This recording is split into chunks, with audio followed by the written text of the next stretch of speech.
Aleluia. Glória a Deus. O Senhor está aqui, querido. Nós temos certeza disso. Sabe por quê? Porque estamos juntos. E aí Ele se encontra presente. Amém?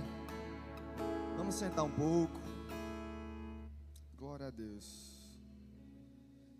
Ei, Jesus é bom, moço. Não tem nem o que duvidar, não. Vamos começar, né? Abra a sua Bíblia, por favor, em Isaías capítulo 9 e também Apocalipse capítulo 1, tá certo? Calma. Isaías capítulo 9 e Apocalipse capítulo 1.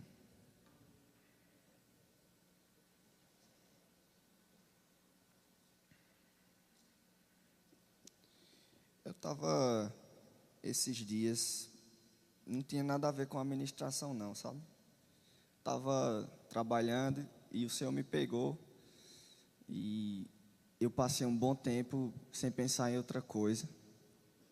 Eu pensava muito sobre o governo de Jesus sobre a minha vida.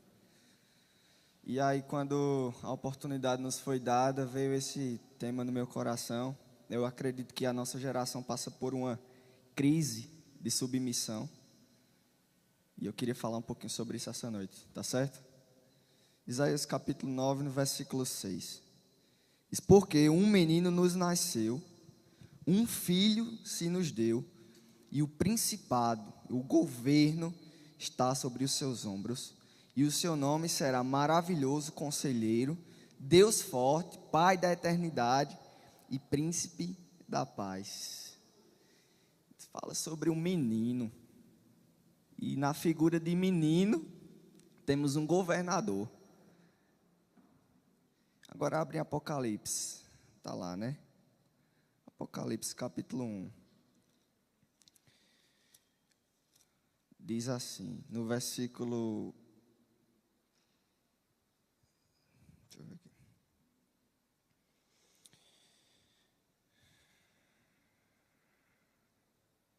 Versículo 4. João, às 7 igrejas que estão na Ásia, graça e paz seja convosco da parte daquele que é, que era e que há de vir. Versículo 5, da parte de Jesus Cristo, que é a fiel testemunha e primogênito dos mortos, o príncipe dos reis da terra, aquele que nos ama e em seu sangue nos lavou dos pecados. Vai para o versículo 12 agora. Diz assim: virei-me para ver quem falava comigo. E virando-me vi 7 castiçais de ouro, e no meio dos 7 castiçais, um semelhante ao Filho do Homem. Vindo até os pés de uma veste comprida e cingindo pelo peito com um cinto de ouro.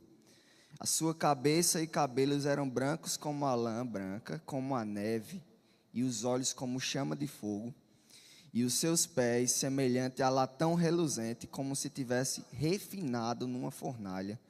E a sua voz, como a voz de muitas águas. Ele tinha na sua destra 7 estrelas, e na sua boca saiu uma espada de 2 fios. E o seu rosto era como o sol, quando na sua força resplandece. No versículo 17, dizia: eu, quando o vi, caí aos seus pés como morto. Nós temos aqui 2 figuras de um mesmo Cristo, só que em etapas diferentes do seu ministério. Em Isaías nós vemos uma profecia sobre um menino que se destitui de toda a sua glória, de toda a sua riqueza, e é por isso que a Bíblia diz que ele se tornou pobre.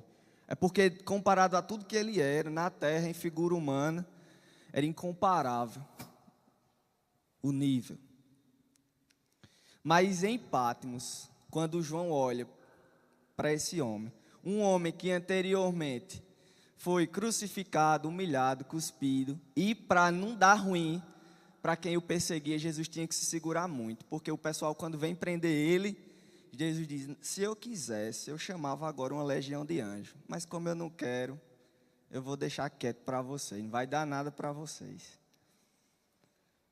E temos essas 2 figuras opostas. Agora, uma coisa é certa entre as 2 figuras: o governo sempre esteve sobre os seus ombros. Sendo um menino ou sendo a figura que nós encontramos aqui, já não era mais aquela pessoa que podia as pessoas fazer o que quiserem, maltratar, cuspir, humilhar. Não, agora, quando João se encontra com a figura de Jesus Cristo, olhos como os de fogo, brilhando como o sol, ele não se aguenta de pé diante dele. Por quê? Toda a autoridade está sobre esse homem. Jesus, em vida terrena e humana, era como se fosse uma própria amostra grátis da divindade. Mas agora ele estava na sua forma completa, plena, soberana. E por que é que nós achamos que dá para viver um relacionamento com esse homem sem se submeter à sua vontade? João, quando o vê, não se aguenta de pé. Ele simplesmente se prostra, irmãos. Em um relacionamento com Jesus Cristo, não há espaço para eu e você permanecer de pé. A única oportunidade que temos de viver uma vida com Ele é quando Ele estende a mão e diz: se levante, pode ficar de pé, porque eu estou mandando. E a nossa geração, queridos, tem vivido uma crise de submissão.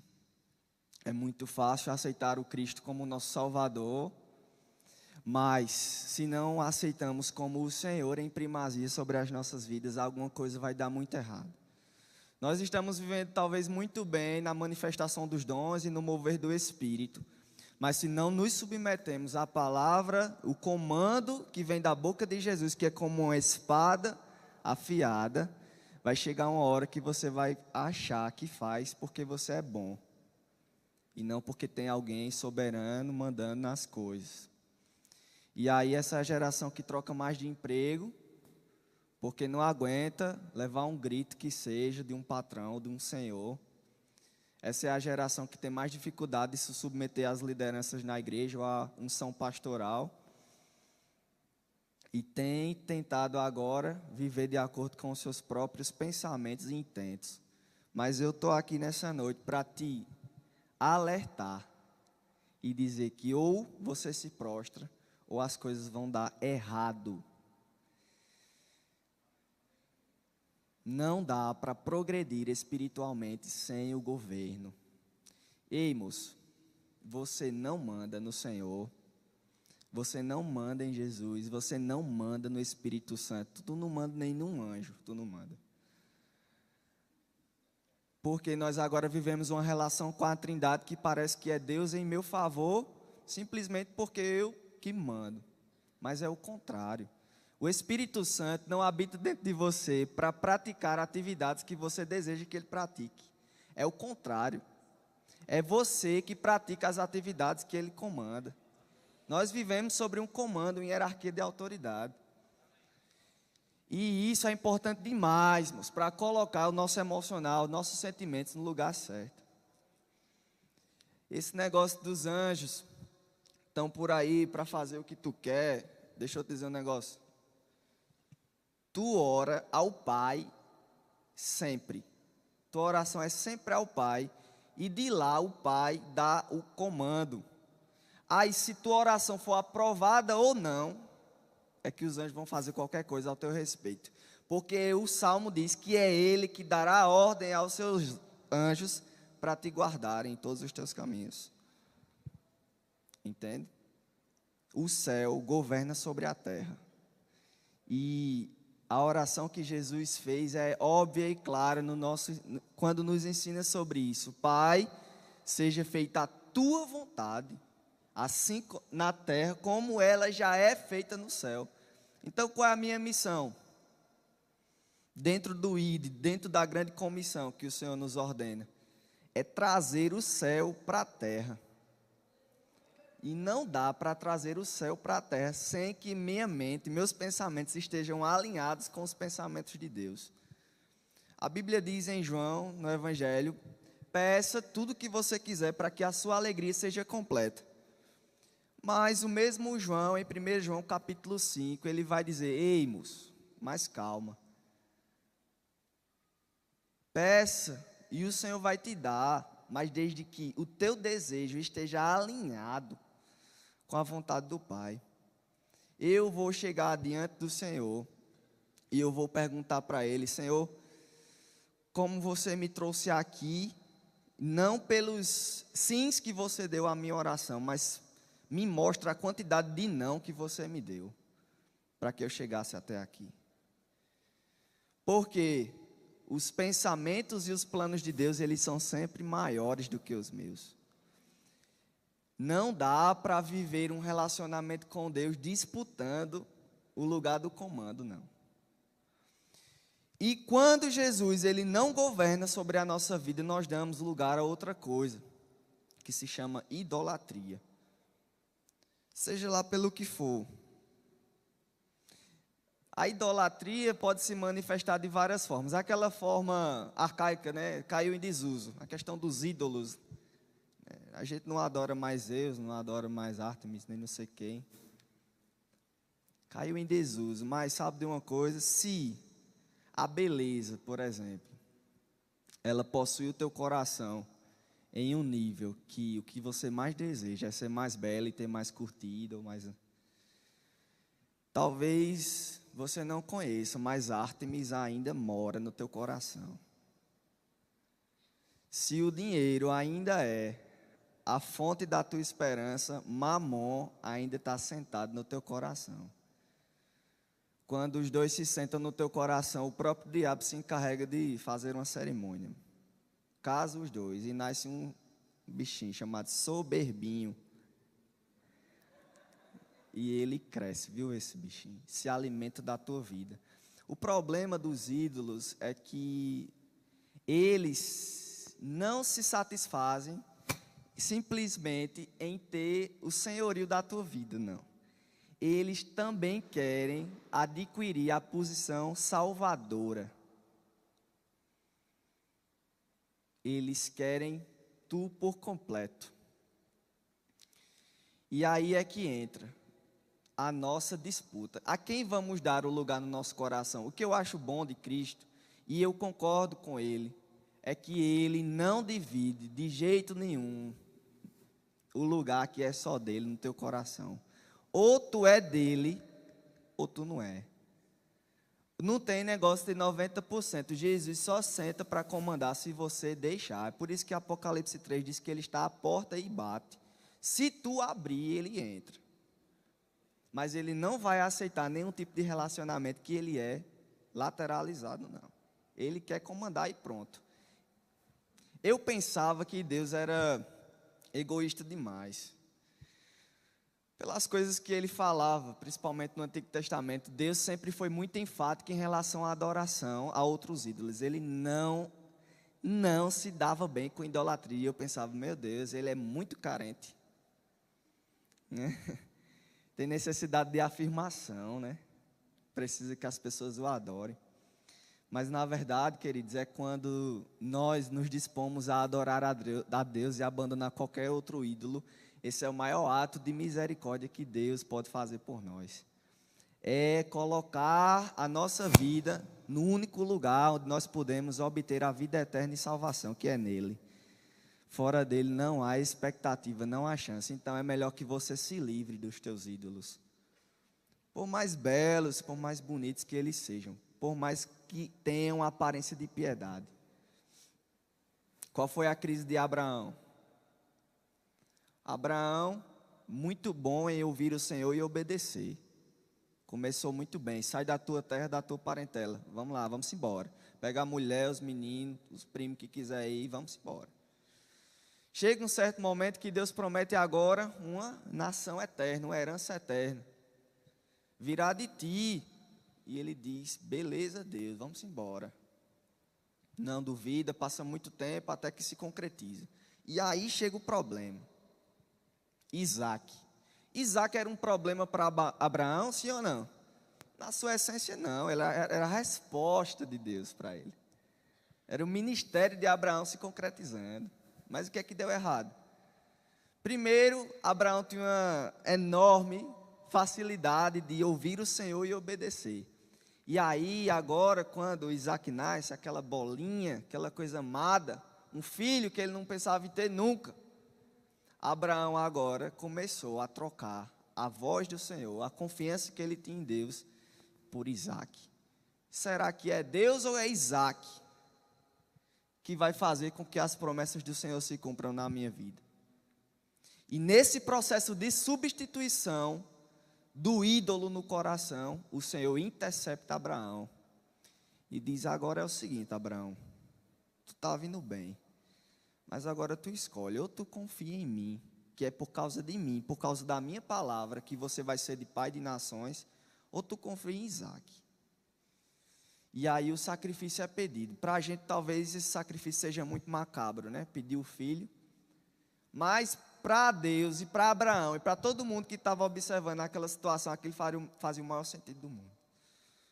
Porque tudo que um pai tinha, hoje a gente confia mais na quanto tem rendendo na conta bancária, né? Para nós e para a nossa geração, vou deixar um apartamento, vou deixar isso aqui para os meus filhos. Mas naquele tempo, o herdeiro era tudo o que o pai queria para promover o seu nome e a promessa à sua geração. Então Deus pede tudo que ele mais acreditava. Bora agora, Abraão, me mostrar se tu me ama ou se tu não me ama. Eu sei, mas eu quero saber de você. Aquilo era uma crise tremenda. Aí você pode pensar: o que é que tem na minha vida que está substituindo a posição do Pai, do Senhor? Ei, Abraão levou o menino, amarrou o menino e ia imolar ele. E aí é quando o Senhor intervém. Está na hora de você pegar as coisinhas, até mesmo a estrelinha do ministério que você tanto ama, e levar para subir o morro. Amarre nele lenha e pegue a sua melhor arma para destruir. Porque se isso permanecer no altar, você nunca vai ver de fato. Você pode até experimentar o raso, mas nunca vai experimentar o profundo que Deus tem para fazer na sua vida.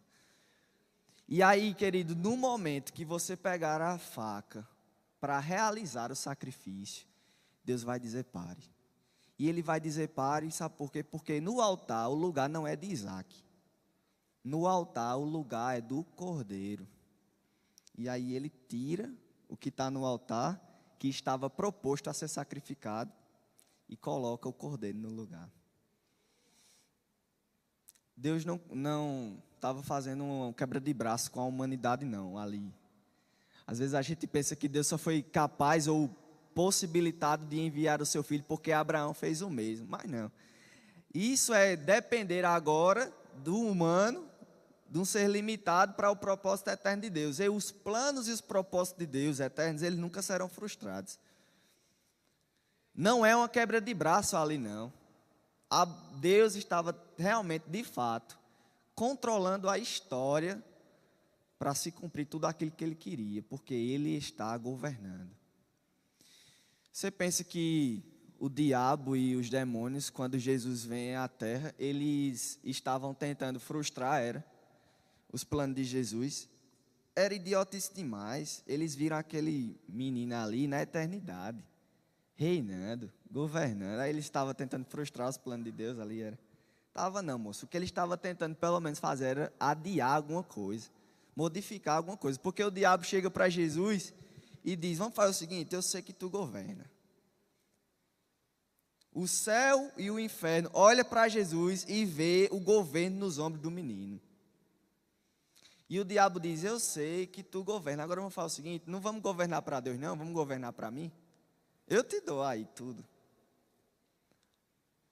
O gadareno endemoniado corre diante dos pés de Jesus, se prostra e diz: Senhor, por que viesses me atormentar antes da hora?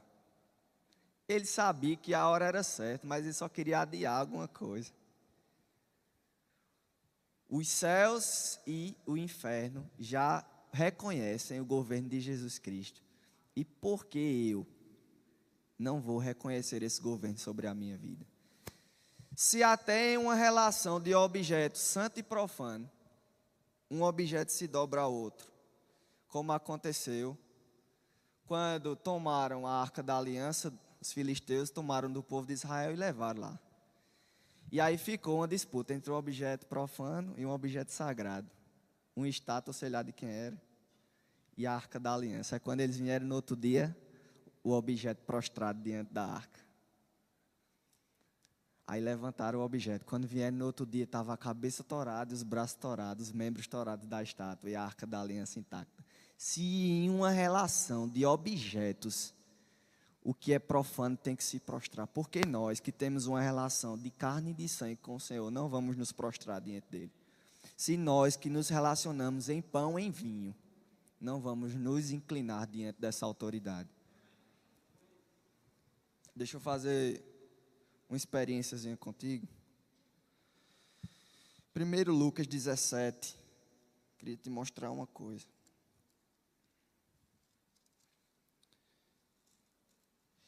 Querido, Jesus ressurreto não foi um susto não, viu, para o inferno.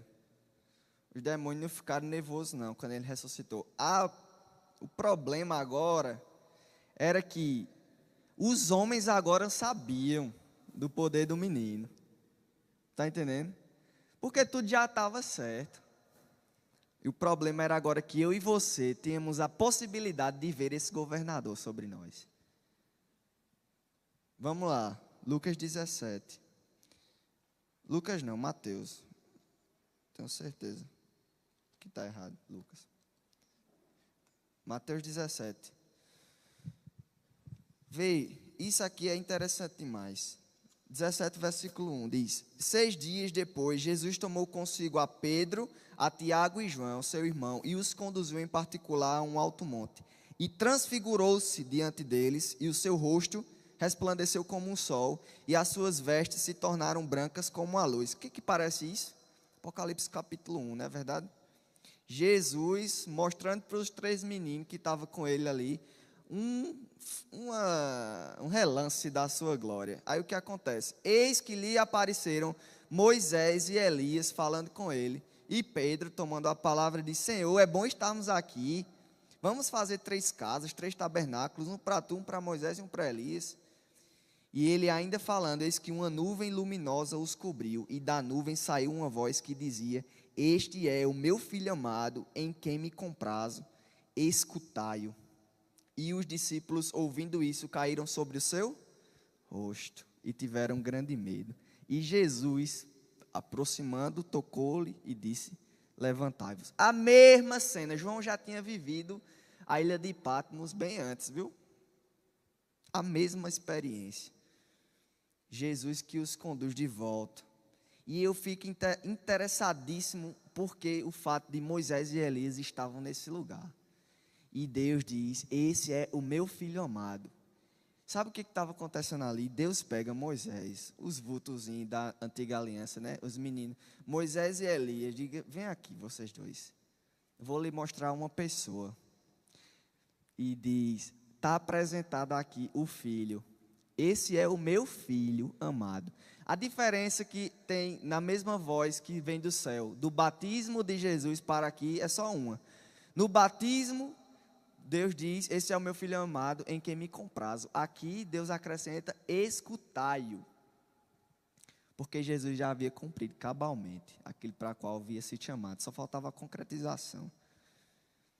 E eu fico pensando, Deus chama Moisés e Elias e diz: ei, vocês foram bons. Moisés estabeleceste a lei, e Elias fosse o pai da escola dos profetas. Estava ali representado os profetas e a lei, tudo que havia no Antigo Testamento. Aí Deus diz: vamos fazer o seguinte, escutai-o. Porque o que esse falar, esse que é o meu filho, o que ele falar está resolvido. O que ele falar é para ser cumprido cabalmente. Aí eu não sei quem foi para onde. Se Jesus foi para o Monte Sinai, quando Moisés estava com Deus 40 dias, ou se Moisés foi para o Monte da Transfiguração. Eu não sei quem foi para onde. Eu sei de uma coisa, que Moisés, depois que desceu do monte, ele disse: pessoal, está vindo um aí, depois de mim, a ele escutai. Ele tem autoridade máxima. Jesus não veio à terra para sugerir nada. ele simplesmente dizia: é assim. Eu nunca vi Jesus em dúvida ou perguntando se alguém tinha uma opinião diferente da dele. Por que ele tinha essa confiança? Porque ele ensinava como quem tinha autoridade. Porque ele é a autoridade. Ele, diante de Pilatos, fica estagnado, parado, e Pilatos perguntando para ele: ei, o que é a verdade? E Jesus fica parado, sem falar nada. Sabe o que Jesus está dizendo? Eu não preciso dizer nada para tu, tu está diante da verdade. Eu sou o caminho, a verdade e a vida. Não tenho que estar discutindo. Eu governo, eu comando. Deixa eu fazer outra experiência contigo. Abra em Gênesis, no capítulo 2. No capítulo 1 nós temos a criação, não é? E Deus diz, e Deus diz e se faz. E Deus diz e se faz. Muita gente quer pegar esse texto para ver se tira uma doutrina de fé e confissão, que eu acho válida. Mas a principal doutrina de Gênesis capítulo 1, quando Deus diz, não é ensinar ninguém sobre fé. É ensinar que quando Ele fala, tudo obedece. Amém? E em Gênesis capítulo 2, eu vou fazer uma experiência contigo. Toda vez que nós vamos ler aqui alguns versículos, eu vou apontando para você, tá certo? Toda vez que nós formos ler e encontrarmos o termo Senhor Deus, eu quero que todo mundo repita comigo. Beleza? Dá para fazer? Eu vou ler e quando chegar na parte você diz, tá certo? Versículo 4, capítulo 2. Estas são as origens dos céus e da terra, quando foram criadas no dia em que Beleza. Fez a terra e os céus, toda a planta do campo ainda estava na terra. E toda a erva do campo ainda não brotava, porque ainda Vamos falar mais forte, tá certo? Vamos como um exército que está sendo governado. Versículo 7. E formou o homem do pó da terra. Bacana. Versículo 8. E plantou um jardim no Éden. Versículo 9. E fez brotar da terra toda a árvore e tal e tal. Vamos lá. Versículo 15. E tomou o homem e pôs no jardim. Bacana. Versículo 16. E ordenou Vocês estão afracando, viu? Vamos mais forte. Versículo 18. E disse Opa, estou gostando. Não é bom que o homem esteja só. Versículo 19. Havendo, pois, Isso aí. Versículo 21. Então fez cair um sono pesado. Versículo 22. E a costela que tomou do homem e formou uma mulher. Capítulo 3. Ora, a serpente era mais astuta que todas as alimárias do campo que tinha feito. E disse à mulher: é assim que Deus disse: não comereis de toda árvore do jardim? Tu percebeu uma coisa? Todo o capítulo 2, e talvez a gente tenha perdido algum dos termos Senhor Deus, a palavra Senhor vinha sempre antes, precedendo Deus. Senhor criou, Senhor fez, Senhor pá, Senhor tudo. Senhor em caixa alta. E aí, quando a serpente fala com a mulher e disse à mulher: é assim que Deus disse? O que é que o diabo fez?